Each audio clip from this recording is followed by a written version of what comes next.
Hey, what's up everybody? Welcome to another episode of Yammie Noob. It's a casual vlog today because we have a lot to talk about, unfortunately. I've got some news on the H2, which as you see before me is not the bike I'm riding, but I do have some news about this bike that I'm riding too. We just recently flashed this Ducati Streetfighter V4S, and I wanted to take it out for a quick spin, let you guys know how the flash feels. But most importantly of all today is I have lots of news about the H2. So stick around, it's going to be a fun, laid-back, old-school kind of vlog. I'll let you guys in on all the updates going on here at Yammie Noob with the H2 and the V4. Let's get into it.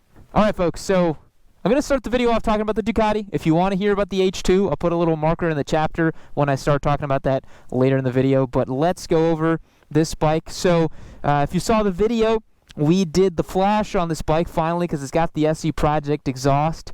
We went with the Akrapovic Streetfighter V4S FR M Torque map from the Up Map tuning software system. It's a lot of words, I know, but basically what it means is we got the air-to-fuel ratios correct for this very free-flowing SE Project exhaust, and we fixed the torque limiting that happens in first through fourth gear on this motorcycle from the ECU. This motorcycle makes a lot of horsepower, and so what Ducati did in their infinite wisdom, I say that non-ironically, non-sarcastically, actually very smart to do this, they limited torque in first through fourth gear so that those humble little street squids wouldn't just nuke themselves immediately. So, if I walk over here, see if I can show this on camera. If I flick this on over here, you'll see that it says Racing Pro on the dashboard. I think that's a little silly, but that's what it says on there because I guess I'm a Racing Pro on my Streetfighter V4S on the street. Yeah, they know their market very, very well. The best part is there's no more check engine light, which is really good. So let's take this thing out for a quick spin. I'll let you guys know how it feels to ride having a flashed Streetfighter V4S with pretty much a completely unrestricted exhaust. Quick little sound check for you. Lord have mercy, this bike is loud. I feel like there's no amount of earplugs I could wear that wouldn't just make me deaf. If you rode this bike with no earplugs for probably a day or two, you would literally get tinnitus. So, no more check engine light, which is very good. We're on our way here.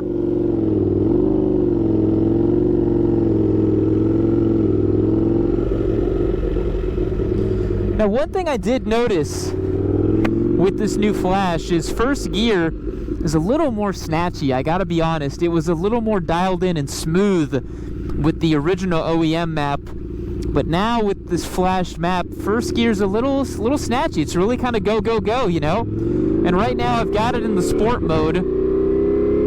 God, this bike is so loud. Hope you guys can hear me. Right now I've got the bike in sport mode, and you know, the throttle mapping, you can dial all that stuff in on this bike, but I remember keeping this bike in stock sport mode always felt pretty good on the street with the stock pipe and everything else from it used to have, but now with this full unrestricted exhaust and the flash, yeah, first gear's a little lurchy, a little snatchy, which is not really what I like, to be honest. So we're here in this neighborhood situation, and so I cannot, you know, whack the throttle open in first gear necessarily. But I'll tell you this, in second gear, a little bit of a squirt on the throttle there, maybe 30%. I can feel a difference. There is seemingly more torque down low in a more linear way. I remember this motorcycle, if you get it out on the highway, if you go wide open in fourth gear, and you stay, around, you know, maybe like 8 to 12,000 RPM, wide open fourth gear, once you clicked it up into fifth, you literally felt more power because you got out of that first through fourth gear restriction thing that this thing does. Also, you'll notice that I'm in kph. I am not doing nearly 70 miles per hour through this neighborhood right now. I'm doing 65 kph. So whenever we flash it, it switched to kilometers per hour, which is pretty funny. It's very Italian in that way. But don't worry, guys, I am not speeding that much in a neighborhood. I'm only doing 60 kph. So, all that being said, yeah, there is a noticeable difference, you know? Lower down in the revs especially, third gear, opening up a little bit. You gonna flash this guy, make sure he sees me. There's nobody in that truck, we're good. But yeah, I do notice a pretty big difference in that lower revs, the kind of lower registers of this bike, you know? I do feel, I feel awful riding this bike in a neighborhood. Everybody stares at me, and not in a good way. Not in a good way. This thing is a menace to society, that's for sure. So, we're entering a segment of road that's a little bit twistier. Kind of wanted to see how this bike felt on the side of the tire. We've got the wheelie control turned down pretty low because I wanted to feel a little bit of front tire lift on this thing. Try to whack it open in first gear, get a little bit of a wheelie going. That's good. Keep it in second, just flowing through that street pace here.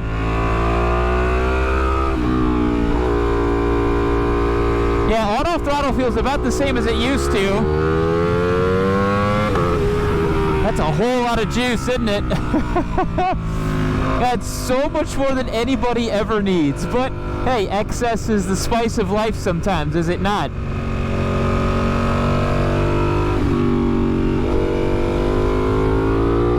Oh yeah! That makes a big difference. That's a lot of juice in third gear.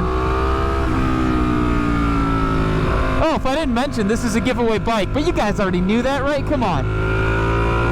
You know that I'm giving this thing away, which is not the craziest bike I've given away, to be honest. I gave away a Fireblade, a ZH2. This feels pretty docile in comparison, to be perfectly frank. But yeah, what a machine, though. There's definitely a difference. Definitely a big old difference in the amount of power this thing produces in the lower registers, mid-range.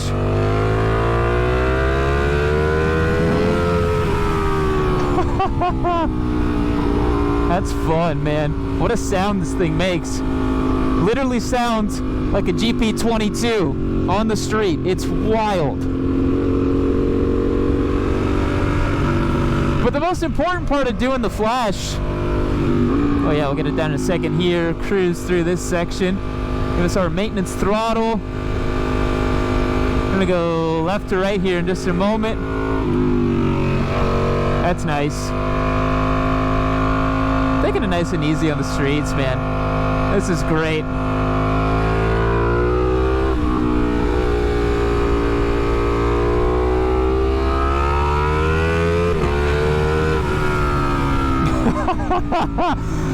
That's a lot of fun.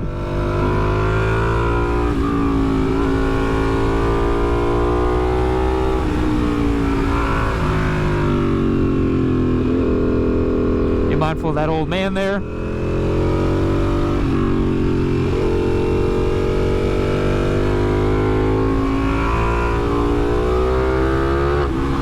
Plenty of torque in third. Yeah. Oh, of course I gotta check in, or not a check engine, a gas light. Just my luck, dude. I swear to God, the last 5 or 6 rides I've done on any bike, not just the Streetfighter, on literally any bike, I get close to running out of gas. So, all right, let's let's chill out now on the Streetfighter. And God, that's it's just my luck. I literally have to fill up every time I ride. It's crazy.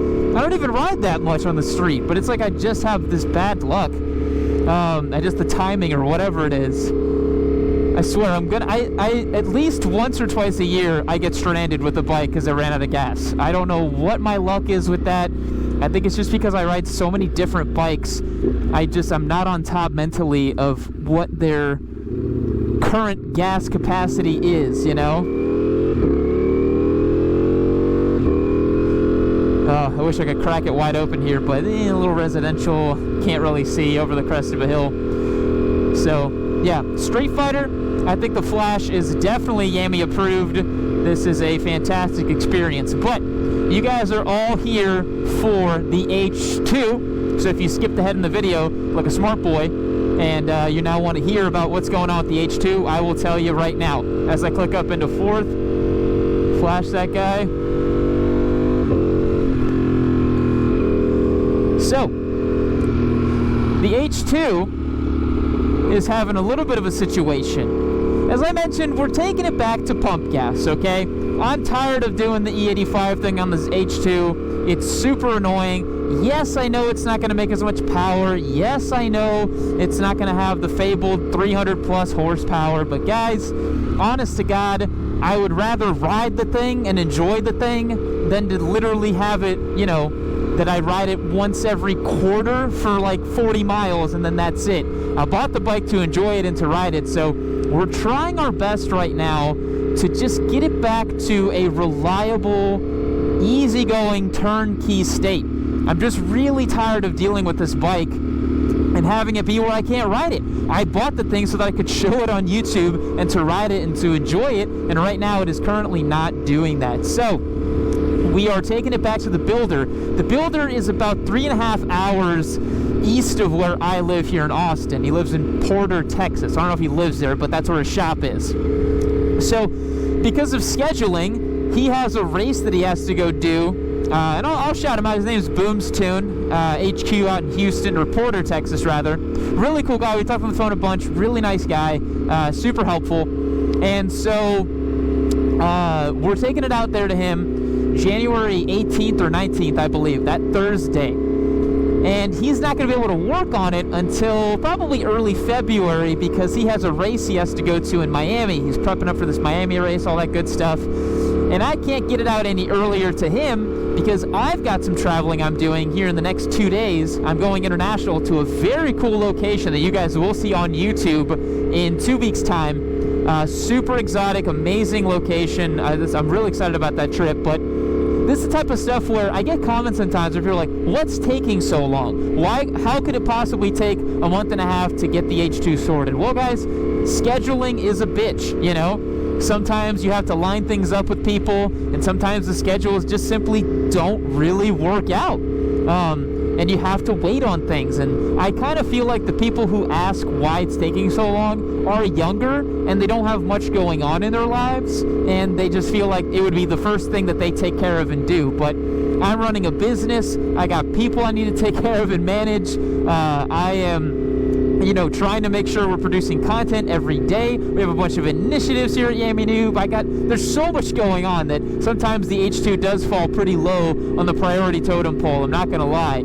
So that's ultimately what's going on with the bike. And to be honest, another thing that we're going to be doing with it is not only are we taking it back to pump gas, got the green here, we're good to go. Not only am I taking it back to pump gas, I am also going to be changing out the fuel pump on it. Well, I'm not going to be doing it. Chris over from Boom's Tune is going to be helping me out and doing that for me. But we're changing out that fuel pump. We are going to be just basically doing all of the turnkey reliability mods. We're not building this out-and-out race bike like it was before, where it was built explicitly as a mile-munching bike. Not mile-munching, literally a mile muncher like the Texas Mile, not like a Goldwing or something like that. You'd buy an H2 SX for that. But everything we're doing for this bike is to just make it so that it's turnkey.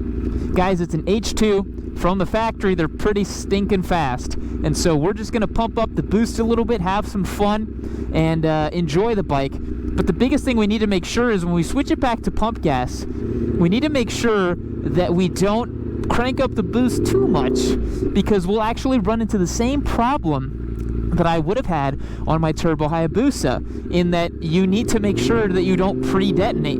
It's extremely important to make sure that you don't pre-detonate on your motorcycle that is forced induction.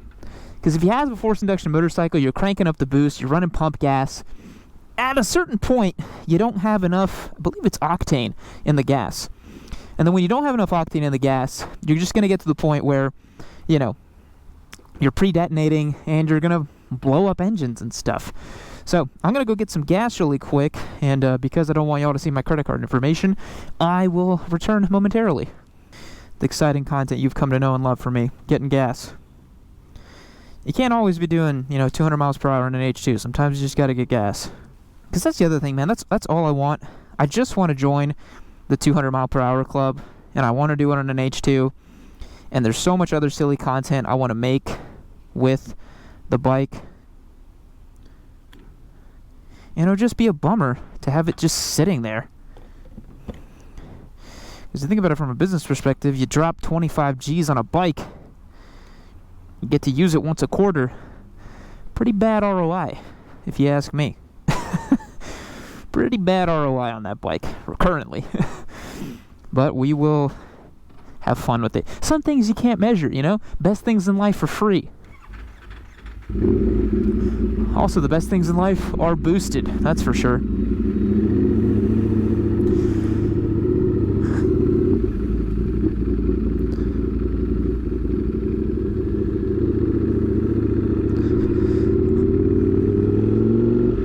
The other big elephant in the room for me is the upgraded battery. So I ordered a P10S battery that has a 770 Colt cranking amp on it.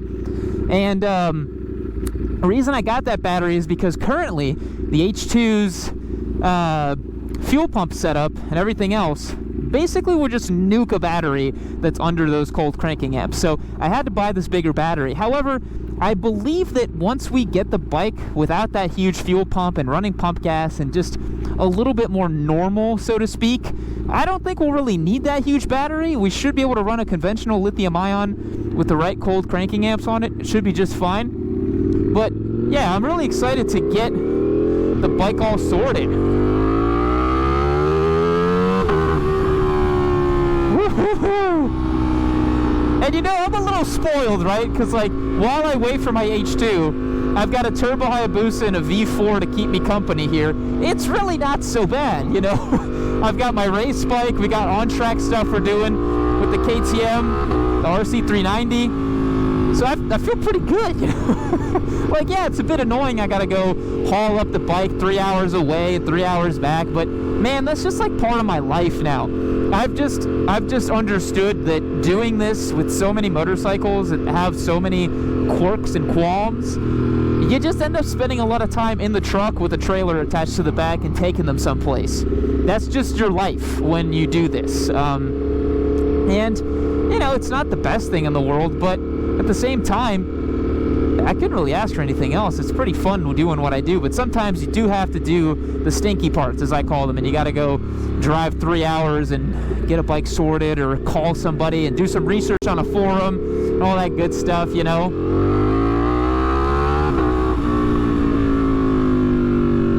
I'm hoping that we can get one good big-ass pull on this highway. I think we can. Oh, another thing I want to do to the H2 is I want to get some bar risers. I want to lift up the bike a little bit for where the handlebars are, or the clip-ons. Because right now, I gotta be honest, it's such a committed riding position. It's like basically like an R1 or an S1000 RR. It's not really comfortable to ride. And I've got some vertebra issues on my T5 that I really don't like riding super sport bikes for a long time on the street, because it does hurt my back after a while. So I want to get that bike a little bit taller with the clip-ons. That way it's a little bit more comfortable, but that's a mod that I could very easily do. This fuel pump stuff and turning down the boost and all that other stuff that Chris is going to be doing over at Boomstoon, I'll leave that to a professional.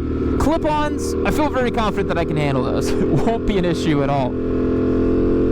But guys, I do want to hear from you. What sort of content do you want to see on the H2? I kind of view it as the people's bike. You know, I bought it for YouTube. I didn't buy it for myself. I bought it for you guys to see me, to enjoy it and to do stuff with it. So I think the next piece of content that's going to be coming out with it is probably riding it after it's all fixed, and probably making some sensationalized video that details how I had to tune down the power on the H2, and I'll have a bunch of squids comment on it that I did a horrible thing. Well, we gotta get this red light, don't we? But that's probably gonna be the next bit of content, just some sensationalized thing like that, just for funsies. And then we're also going to be doing the mile event on the bike for sure. I gotta get registered for that, actually. I just remembered. And then we're also going to be maybe Nico can take it to high school. I think that would make for a good video. Even though he said that nobody really cares when he rides his other bike to school, so don't know how good of content that would be, really. But yeah, hope you guys enjoyed this video. I'm gonna do a massive pull on this bike right now to get that first clip for YouTube, and I'll catch you guys in the next one. See you later. You've made it to the end of another Yammie Noob video. You should consider yourself pretty lucky because I have curated this one right over here for you to continue watching. It's probably just as good as the one you just saw. Unless you hated the one you just saw. I don't know, maybe leave me a comment down below about how much you hated it as well too. Or just keep watching this one. Make sure you keep watching Yammie Noob. Don't forget to keep watching Yammie Noob. That's the most important thing. Keep watching Yammie Noob.